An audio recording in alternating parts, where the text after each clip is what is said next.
Hello and welcome to another edition of the China Global South podcast, a proud member of the Sinica Podcast Network.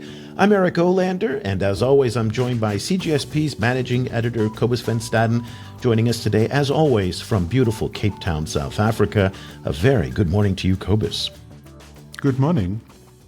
Cobus, today we're going to focus on Latin America and the Caribbean. It's a topic we've been talking about all year, in part because the new Trump administration, I don't know if we can still say new, but the new Trump administration in terms of foreign policy has devoted really a considerable amount of attention to relations in the Western Hemisphere.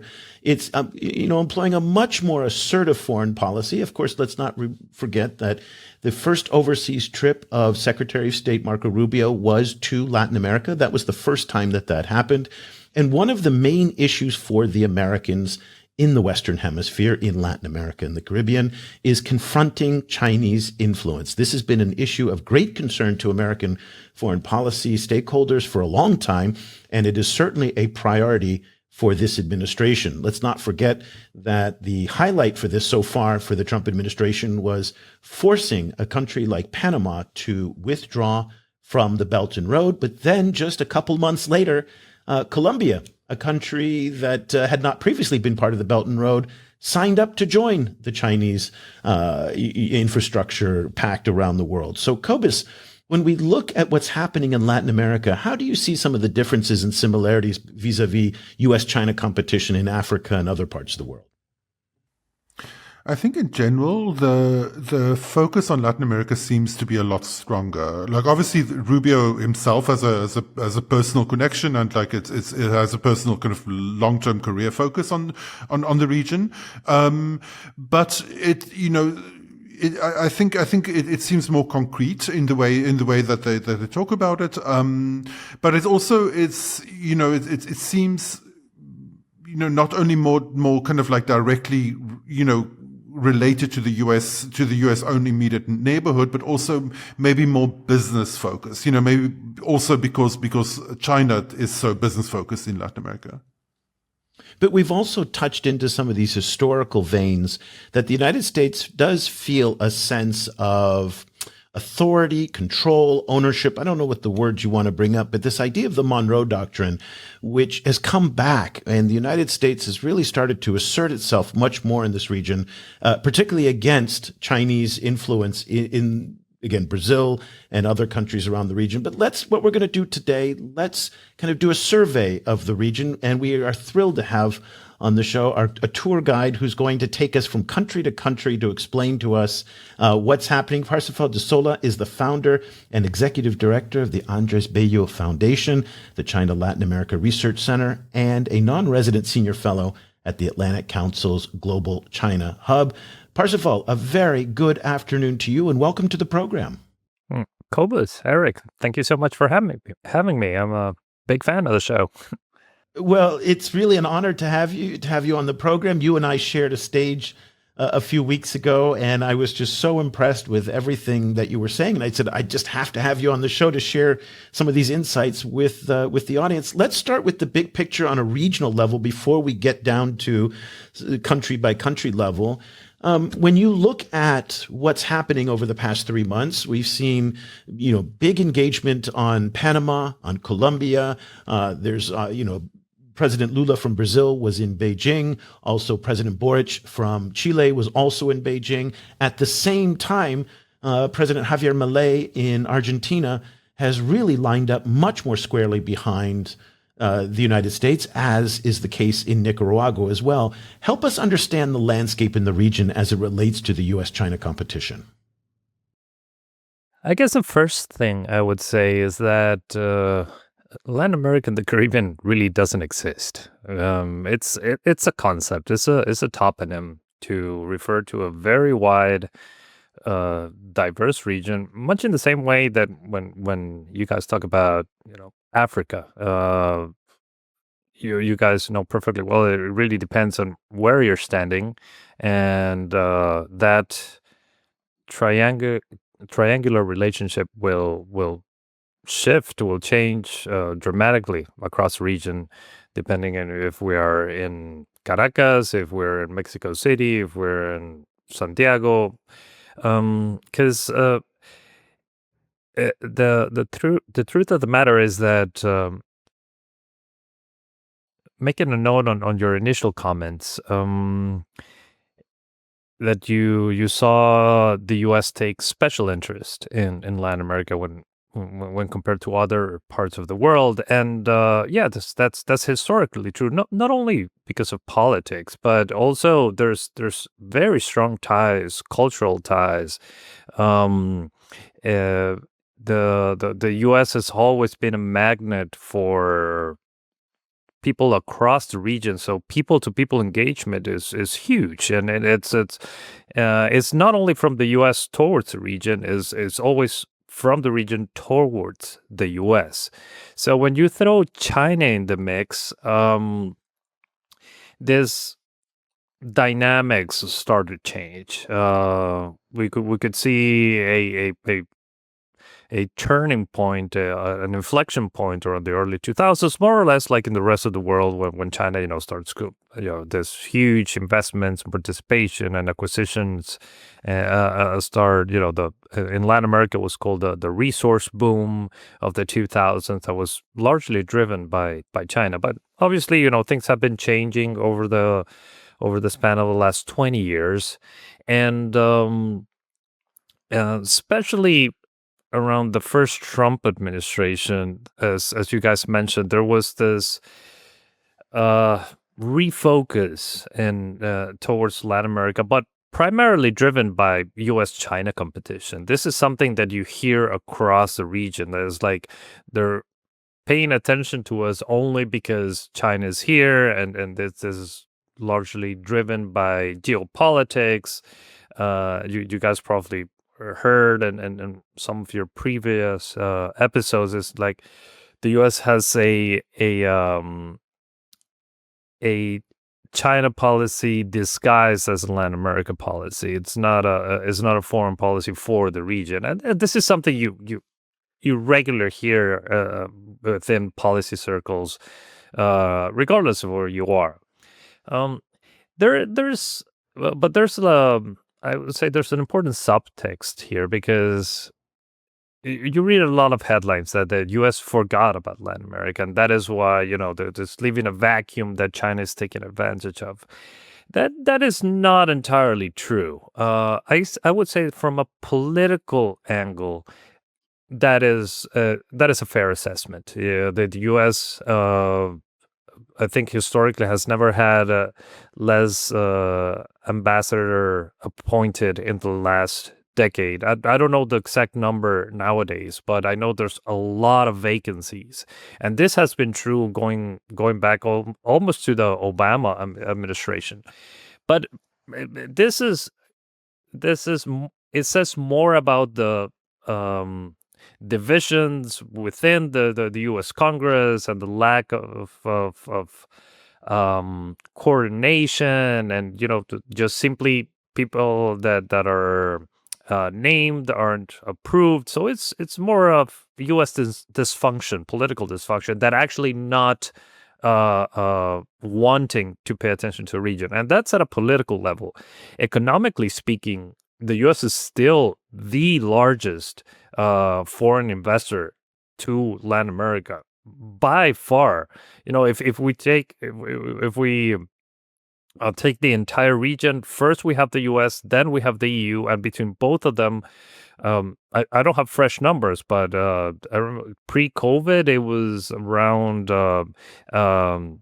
between 60 and 70% of all the foreign direct investment that comes into the region. China doesn't even reach the 2-3%. So it's not that the U.S. forgot about Latin America. The private sector has been very much engaged. The thing is that the areas where U.S. companies, EU companies, and other developed country companies from Japan, Korea, are focused in different sectors than this influx of Chinese capital that has come into the region.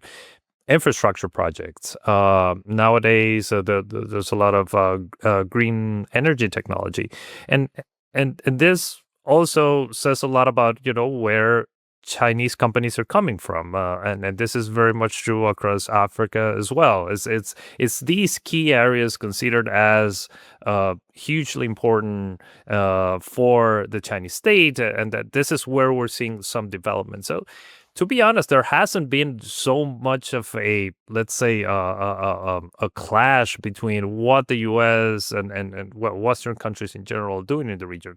There is some overlap, of course, but by and large, the U.S. is still the largest foreign direct investor in Latin America. China is still very much I would say, go as far as even to say an insignificant player when it comes to the private sector investment. So yeah, the picture is way more diverse than headlines lead us to think. And we saw research during the COVID era that that Chinese project financing in Latin America had basically fallen to zero. So that was this kind of like China had a global reset, like during the COVID era. So I was wondering in Latin America specifically, how is the relationship with China looking now? Like what are some of the kind of areas of rapid engagement, and where is China not as visible? No, that's entirely true.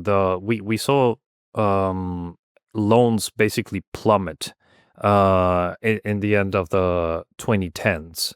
But again, if you see the numbers going back to the 2000s, if you take away Venezuela, Argentina, and Ecuador, the numbers of loans drops to around, I think, 20 billion.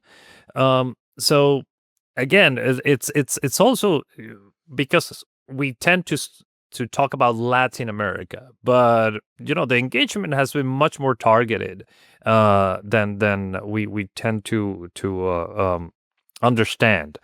The relationship has definitely evolved a lot.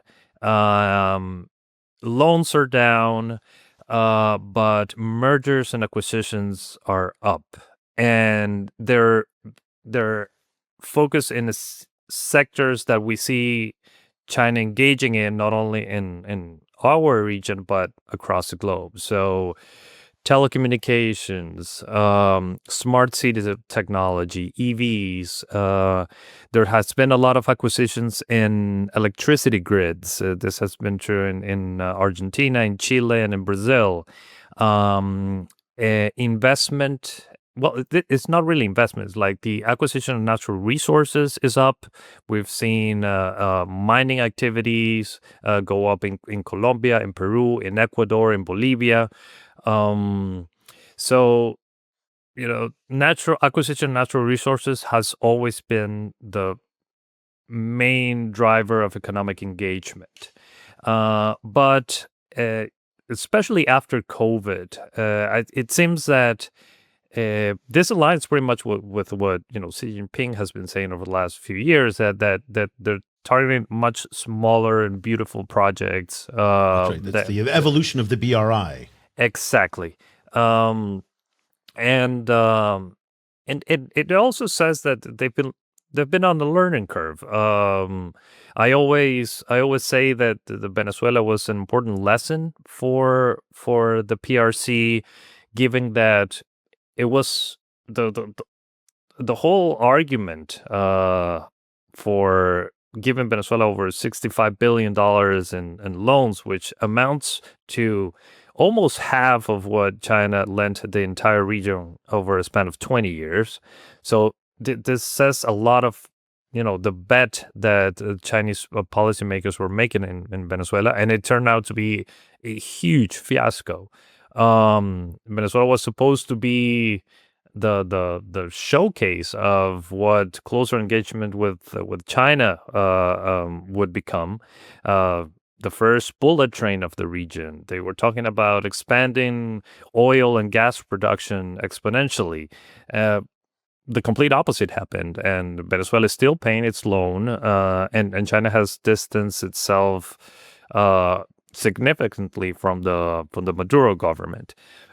So I really think I really don't have any evidence to back it up, but given the changes we've seen over the last 15 years, and well, Venezuela wasn't the only case of huge corruption and malfeasance. We saw a lot of this in Ecuador as well, to some extent in Peru.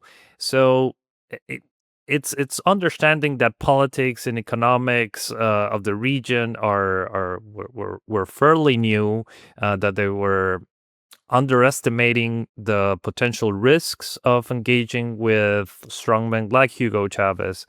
And I think that has helped change and focus on things that are more controllable. At the end of the day, and you guys know this very well, the PRC SOEs, they're looking to be profitable. And so all these very, very large infrastructure projects like the port of Chancay that inaugurated last year, earlier this year, that was the last of an age.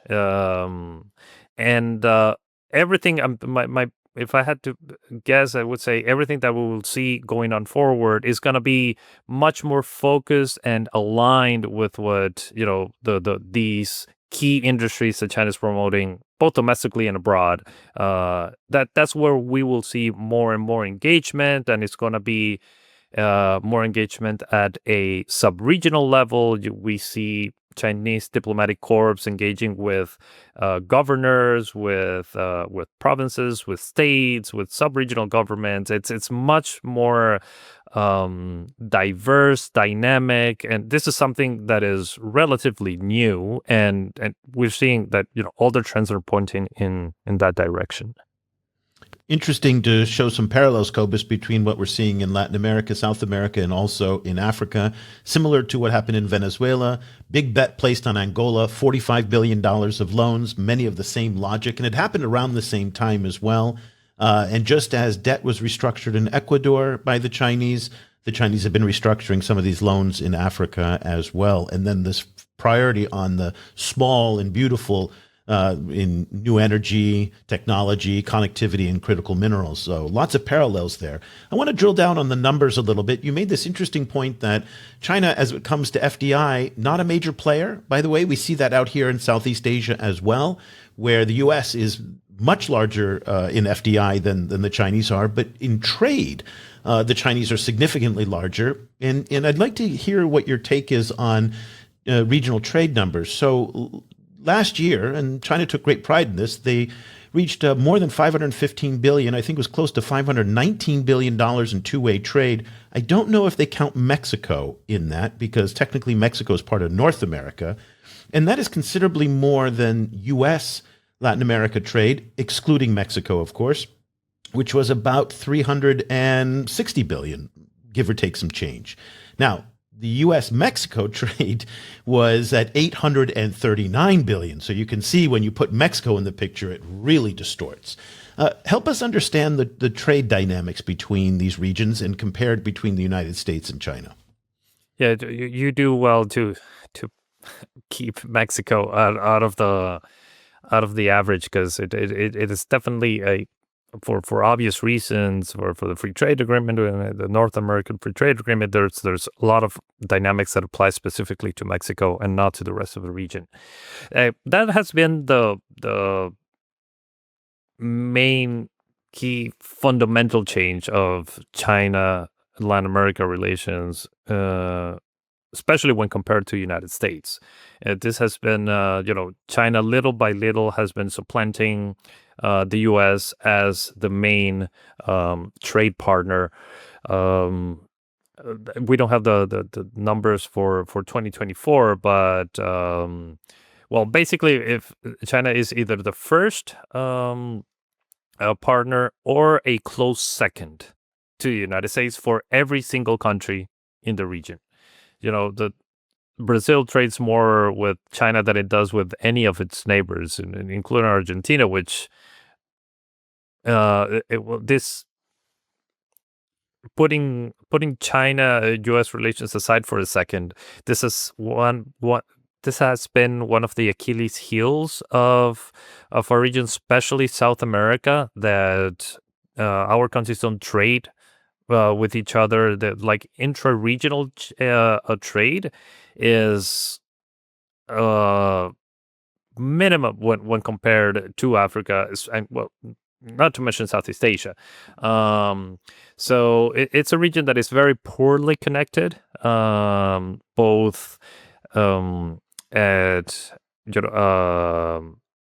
land infrastructure, but also just flights. Flying within South America is very expensive.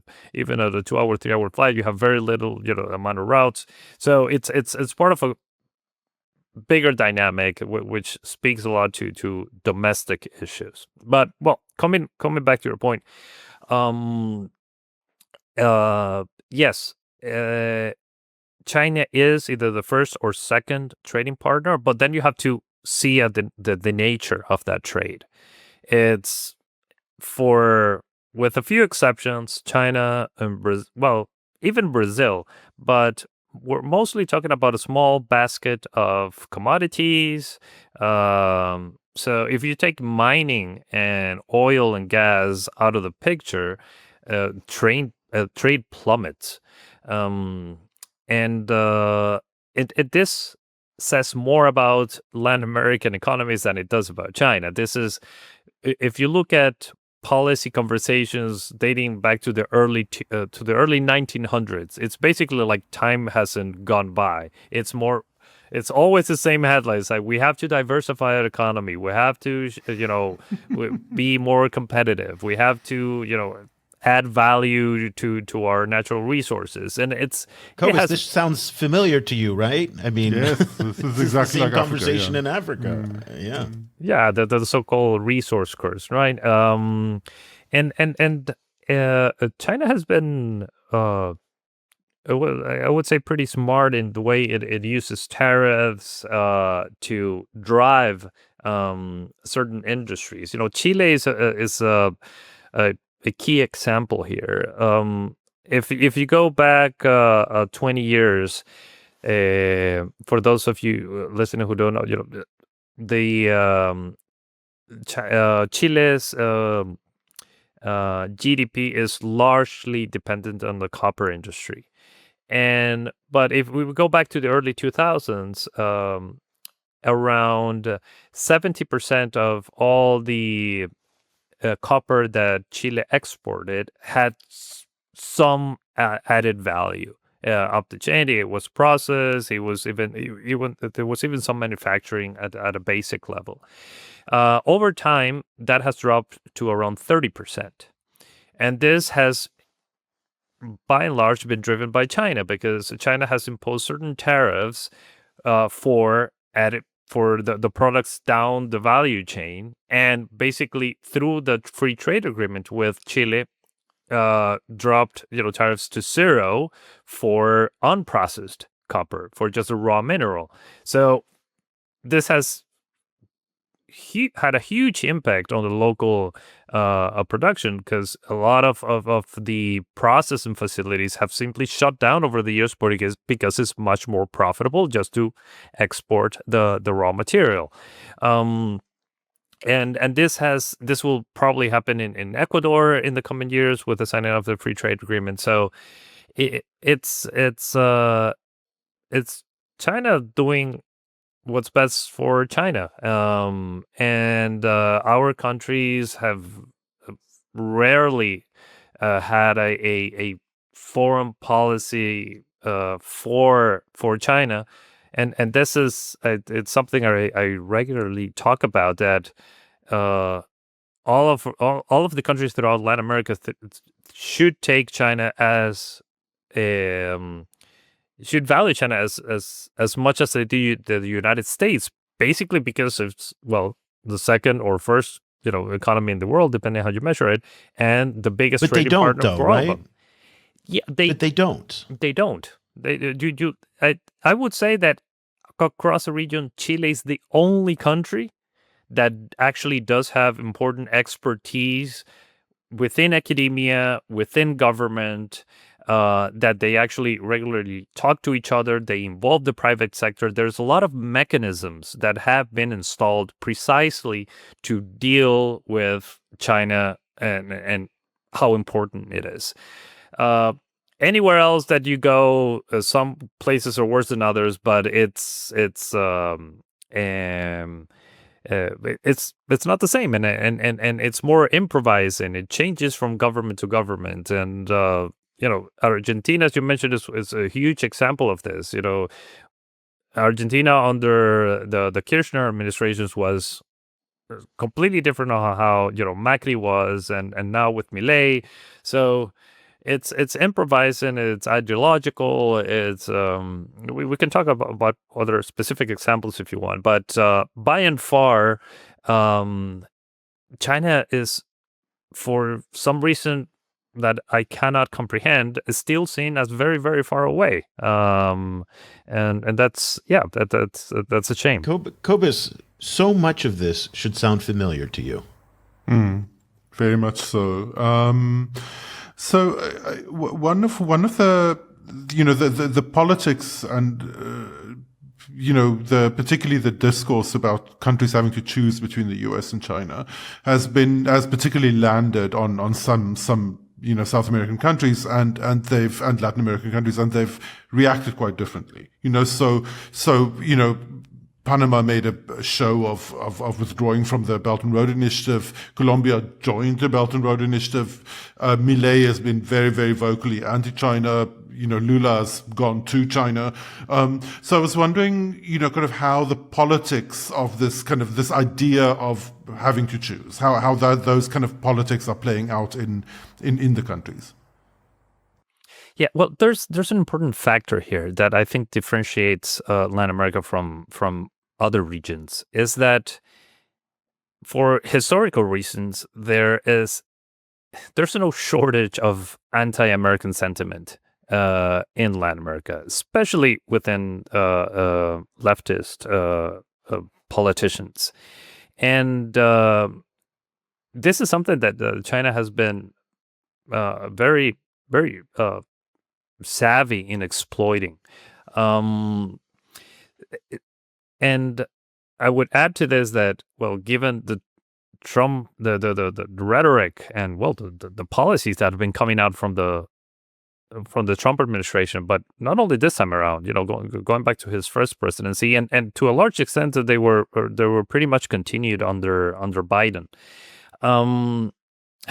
have basically given, diplomatically speaking, it has given a lot of wins to the PRC, because it's China has just basically sitting back and seeing the United States tarnish its reputation and its historical political links that it has with Latin America. Colombia is a perfect example of this. And I would make a quick note. Technically, Colombia didn't join. So they didn't use the word join. They used the word cooperate. The MOU hasn't been officially published. There was a draft that got leaked, but this connects to what we were talking earlier about improvisation. The Colombian government has gone to huge extents. You see it in their official and their official comments on Petro's visit to China and the Belt and Road, and they have gone to lengths to say that we did not join. We are cooperating with the Belt and Road, as if that would have been what perceived. Does that mean? Exactly. No, but that's the thing. What's the point? I mean, it's like all lost on people. They see Colombia, China, Belt and Road. That's it. That's it. I mean, it's kind of ridiculous, It is. And so, because I don't know, there's something. It's interesting because I think, well, in Colombia and in a lot of countries across the region, foreign policy is primarily decided by the head of state. It's a very presidentialist foreign policy framework. It's especially when it comes to geopolitics, and well, this says a lot of things about the Petro administration. Well, first, just being in China and mentioning it really doesn't matter the framing. The perceptions in Washington were going to be exactly the same, regardless of you saying joining, cooperating, or whatever word you used. And then actually doing an effort to say, no, we didn't join. That's just, yeah, I don't know what I mean, either do it or don't, right? I mean, own it or don't, right? Exactly. But he's trying to have it both ways. Exactly. And so again, and if you're gonna do it, you at least have a plan for So what are you gonna ask China? What do you want from China? Do you want investment? Do you want infrastructure? Do you want loans? Do you want what do you want? Nothing of that was present. And you see that with the delegation that went with Petro. You saw spats with the foreign minister just 3 days before the trip. Then, so why did he do it? I mean, he's got an election coming up next year where you can see the campaign ads already saying, Petro has sacrificed the relationship with the United States. And when you look at the volume of trade between Colombia and China and Colombia and the United States, it looks suicidal to jeopardize that trading relationship, right? That's the right word. 10 times larger. 10 times larger in the volumes of trade is if I recall correctly. So why would he do this? Is he stupid? Is he ill-informed? Is he gambling? And at this particular moment, when they know that the Trump administration is so sensitive about the Chinese, it just feels like it's a bold move to take that risk at this particular moment. Yes, well, you have to look at this from a Colombian perspective. Okay. And if you sort of Petro, there's a lot of ideological baggage here. Petro, well, it was the first leftist president in Colombia's history. That has had huge implications for domestic politics. Petro has a history of being close to people like, Fidel Castro, Hugo Chavez, Correa, the so-called, pink tide of the 2000s across the region. So, and it also connects with the anti-U.S. sentiment that I was mentioning. So it's part of that dynamic of standing up to the United States. And if you listen to certain political commentators and some academics, we have long been arguing in favor of not necessarily breaking with the United States, but of diversifying its foreign policy, of looking towards other regions, or in this case specifically to China. And I think there's just a lack of understanding of the huge if there is a country across a region that has something to lose when spat with the United States, it's Colombia. It's Colombia. It's not only trade. It's the huge amount of humanitarian assistance. It's the level of cooperation in security. The Colombian for a long time, it was Israel, Egypt, Colombia in terms of receiving amounts of security cooperation and financing from the United States. I mean, Colombia was like the second or third for many years, receiving billions of dollars in security support. Yeah, no, Colombia is an observer of NATO. It's the only country in the region that's observer of NATO. It has that status, so that speaks volumes. And yeah, it's a lot. It's very frustrating for me to see the just improvising and going along. And so you ask, why did it join? Why did Petro decide to join? Because at the end, it was Petro's decision. This, as I mentioned, it is his prerogative. This doesn't go through Congress. He doesn't need the foreign ministry to approve this. It's his decision. Petro has had a history of wanting to be portrayed as a leader of the region, is more or less in the same way that Chavez was, and because he was he's always talking about the independence of the region, of agency, of multilateralism, and Beijing was the perfect platform to do this, to for this performance. I don't know if you saw his interview with CCTV, and for someone who's not familiar with Petro as a political figure or with regional politics, everything sounded amazing. It was, it's like in practice, it sounds beautiful. We are shifting. He didn't give any jabs to the U.S. He was talking about this is not about breaking with the U.S. This is about diversifying. This is about a lot of those talking points that do align with China. Less dependency on the U.S. dollar. Given more voice to Latin American countries and the global South. So again, it was a performance, and this is sort of an easy win for him, that he can say he got something from China but at the end of the day, your day-to-day Colombian he's not interested. He's not gonna know what this means. He just sees, well, apparently Colombia and China are becoming friends, and this is probably good for our country given its long dependency on the United States. So it's an easy win, and that he doesn't have to actually follow through. So again, it has to do more with how he. I don't know. His legacy as Colombia's first leftist president, and it has sadly less to do with reality and actually having being conscious of what we were mentioning in Colombia's dependency on the United States. I wonder if you could talk a little bit about Brazil's position. So, Brazil is obviously has this big kind of global influence as a BRICS member, and the Lula administration has been promoting investment and trade ties with China very actively, and at the same time also stepping into this role and calling for example, like kind of local currency trade, to be foregrounded over dollar trade.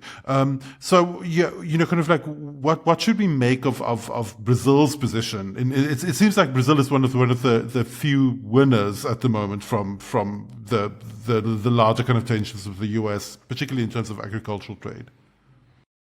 Yeah, for sure. I always hesitate talking about Brazil because it's so complex and has so many variables to it. But overall, China-Brazil relations, even during the Bolsonaro administration, they have kept on developing. So regardless of if there's a spat with the president of the time,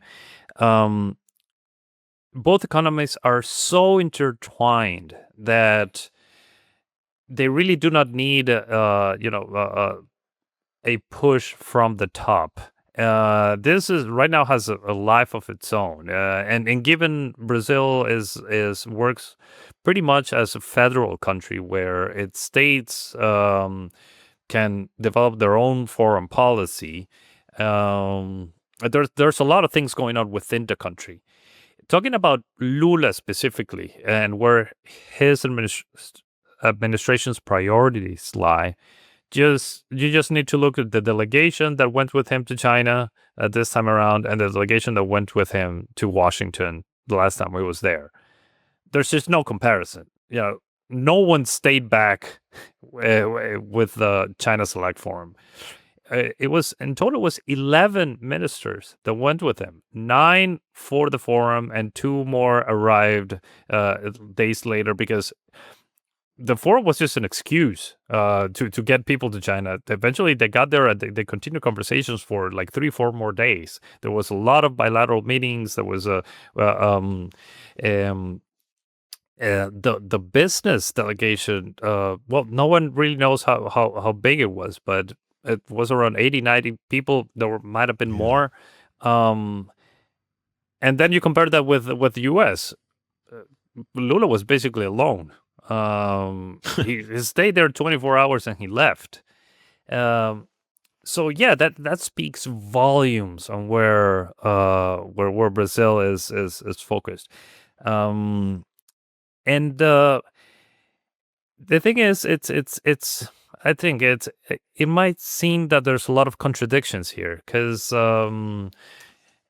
it's Brazil is part of the BRICS. It has been in a tough position when it comes to its relations with Russia and criticizing Russia for the war in Ukraine, given its dependence on fertilizer coming from, well, the chemicals used for fertilizer coming from Russia.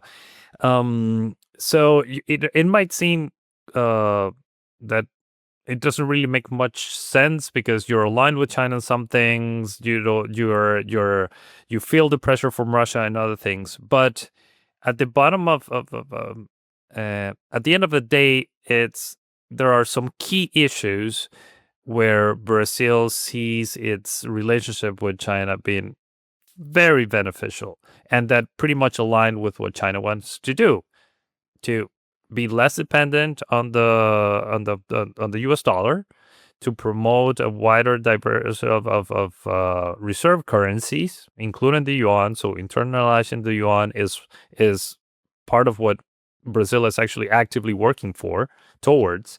And it's funny because Brazil is still a very, very much closed economy, not to the level of China, but it's funny because if you talk to people from the U.S. Brazil Chamber of Commerce and you talk with people from the China Brazil Chamber of Commerce, their criticisms pretty much align, and they're always talking about how tough it is to enter the Brazilian markets. They're talking about tariffs. They're talking about, and it's but we see a lot happening on the Chinese side. We see these delegations and these end up lobbying government. We don't see that happening from the US side. So I think that down the line, 5-10 years, I think it's going to be a very different scenario because Brazil it's a middle income country. It has important, its population has important, purchasing power. And it's a huge market, and all these Chinese companies that are in leading industries, they wanna be and access the Brazilian market, and they're coordinating this with the Chinese government, and Xi Jinping and Lula have a bromance. That's extremely clear. Really, You see it. You see it. Good way to the way say they it. interact. Yeah. So I think that's regardless who comes after Lula, I think this is a trend that it will be hard to shift, to change in the coming years. Well, as we look ahead, and we've covered a lot of ground in this conversation, help us kind of forecast what should we expect as the U.S.-China rivalry intensifies, and there's no indication that it's going to de-escalate anytime soon. What role does this region play? As you said, it's a very diverse region with lots of different actors. It's ideologically split. So help us understand where you see 2026, 2027 in terms of how this is all going to play out for South America and Central America. Well, the answer to that question primarily lies on how the U.S. reacts and how it continues to engage the region. I would say that if there was ever a competition for influence between China and the U.S. in Latin America, the U.S. started kilometers in advance to the Chinese, and that there's no way that China can catch up because of all these reasons I mentioned earlier. There's the U.S. the people to people links are huge. If you look at who the members of Southcom are. Their last names included the high level generals. Hernandez, Fernandez. These are people that know the region, that have family ties to the region. So it's a huge network, a very intricate network that binds these regions together. And there's no way that China can even dream of having that level of connection. That being said, the U.S. has been very thorough at damaging those links and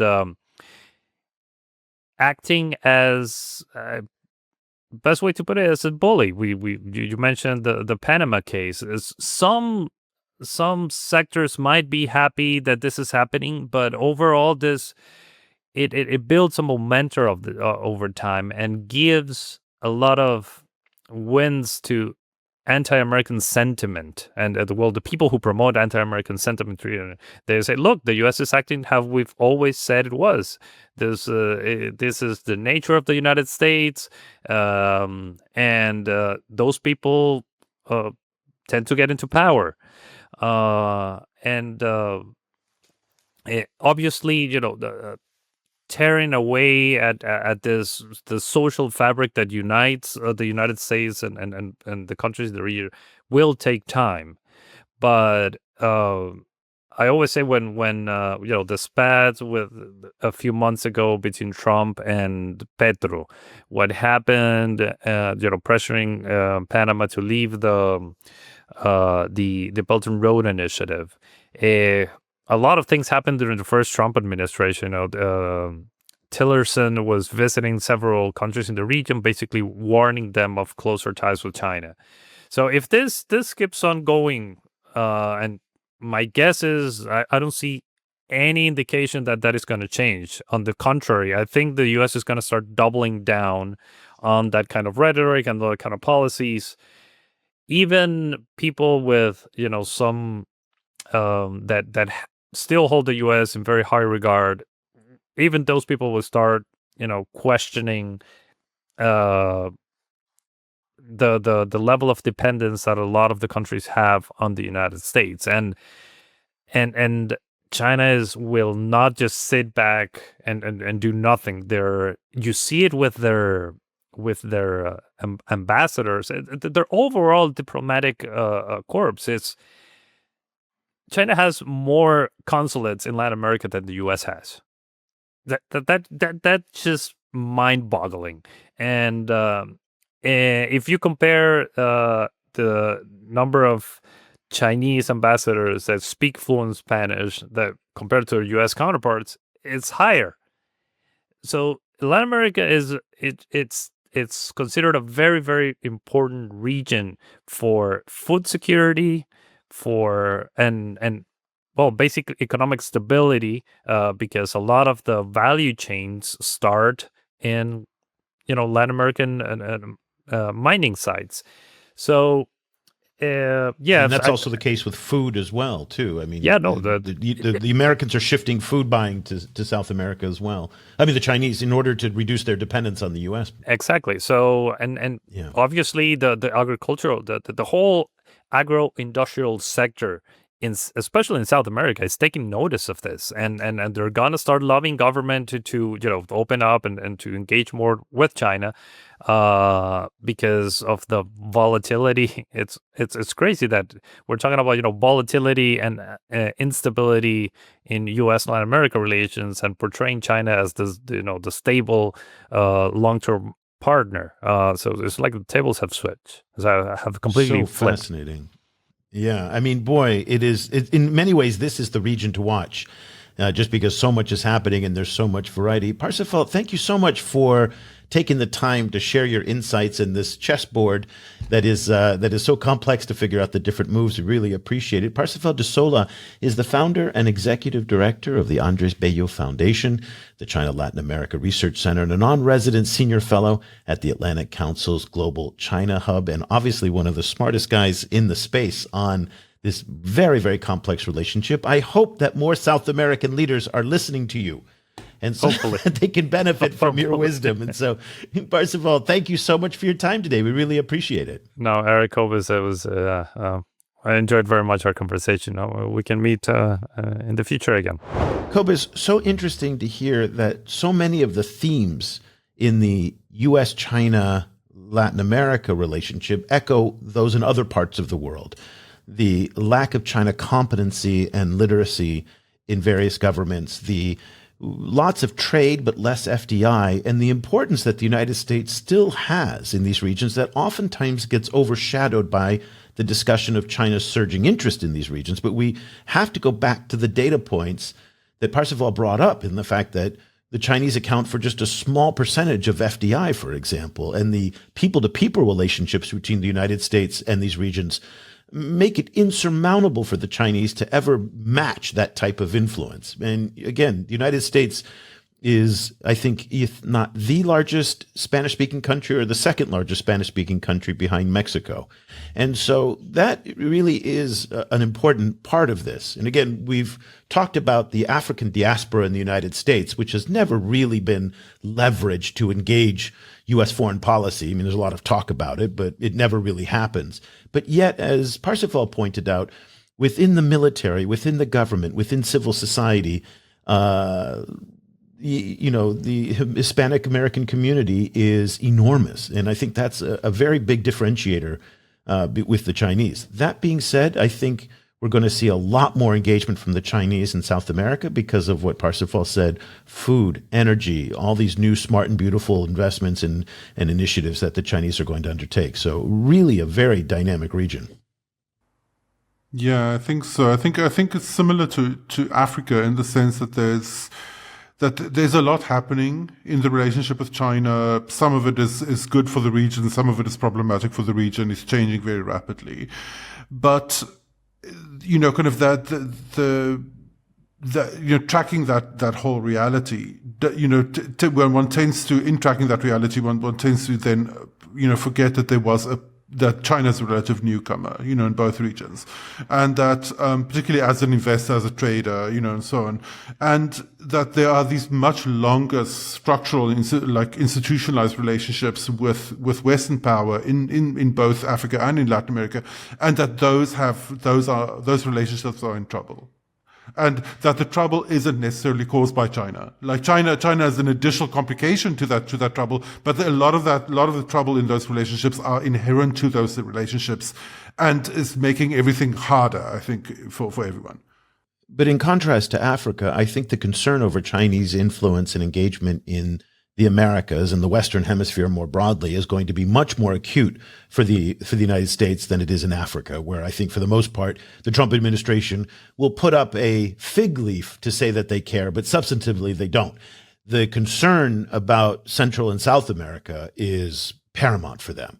Again, they do see this in a very colonial imperial way. I think they've even themselves have talked about the return of the Monroe Doctrine.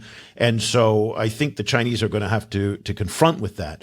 That being said, as we've heard, there's many parts of this region that are going to look at the Americans and go, just F off. I mean, Lula seems to be the first among those who's not concerned at all about what Donald Trump thinks of his relationship with the Chinese and the BRICS more broadly. So this is going to be probably one of the most interesting places to watch. And again, this question on Colombia about stumbling into the BRI, it's just shocking that in 2025, this is where heads of state are. And we've talked about this in other regions, and I'm perplexed about it, to be honest with you. I mean, just perplexed that, I mean, this is not a subtle issue dealing with China. And yet, as we've heard in Africa and we've heard in the Americas, they're just not taking it seriously. And I don't get that. I just, for the life of me, I'm not understanding it. Yeah, it's a big problem, you know, and because the thing is, China is not becoming less important, you know, exactly. It's just becoming more and more important. So having nuance in how you deal with China is really important because you can get so much from them, but there can also be a significant liability. So you know, it's like one needs some smartness in making that decision. But what's so interesting here is that area studies as a field of research and as a field of training in China has increased substantially over the past 20 years. You can go to any number of universities, and there's Latin American, Central Asian, Southeast Asian, and African studies departments. And it's always this thing where the Chinese will sit across the table oftentimes, and as Parsifal noted, that the ambassadors are speaking Spanish, that they know more about you than you know about them. And that creates an information asymmetry that is easily rectified if you just take some time to hire people and train people who understand China, people like Parsifal, people like you. And I'm blown away by how the willful ignorance of people to not want to take the time and develop a China competency across the global South is remarkable to me.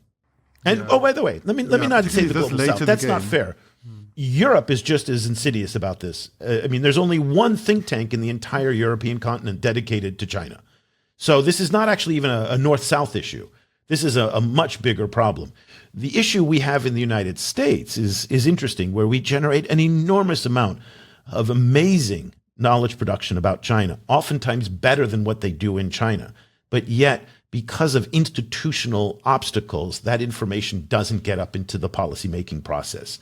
We just did a show last week on U.S.-Africa discourse related to China, and it's as moronic as it's ever been, despite the fact that you've got aid data, Boston University, Johns Hopkins, Harvard, any number of universities producing incredible research about China. So it doesn't matter if you have the knowledge production capacity. If it's not making its way into the policymaking process, then it doesn't really matter in the end of the day.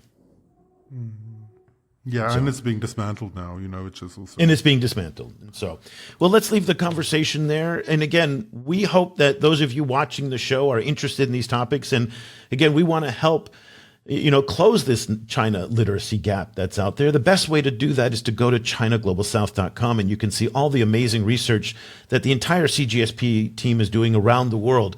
We're now a staff of about 15 to 20 when it comes in with all of our freelancing contributors. In many ways, we're the largest dedicated organization in the world focused on this topic. We're hearing from different governments that says that our analysis is beating and rivaling what they're getting from their own intelligence agencies on it. And so that's the reason why we have more than 25 governments who subscribe to our service. We've got numbers of universities who have institutional subscriptions, and we'd love to have you join that global reader community. Go to ChinaGlobalSouth.com/subscribe. And don't forget, if you are a student or a teacher, we'll give you half off. Just email me, eric@ChinaGlobalSouth.com, and I will send you the links. So that'll do it for Cobus and I. We'll be back again next week with another edition of the China Global South podcast. For Cobus Van Staden in Cape Town, I'm Eric Olander. Thank you so much for watching and for listening.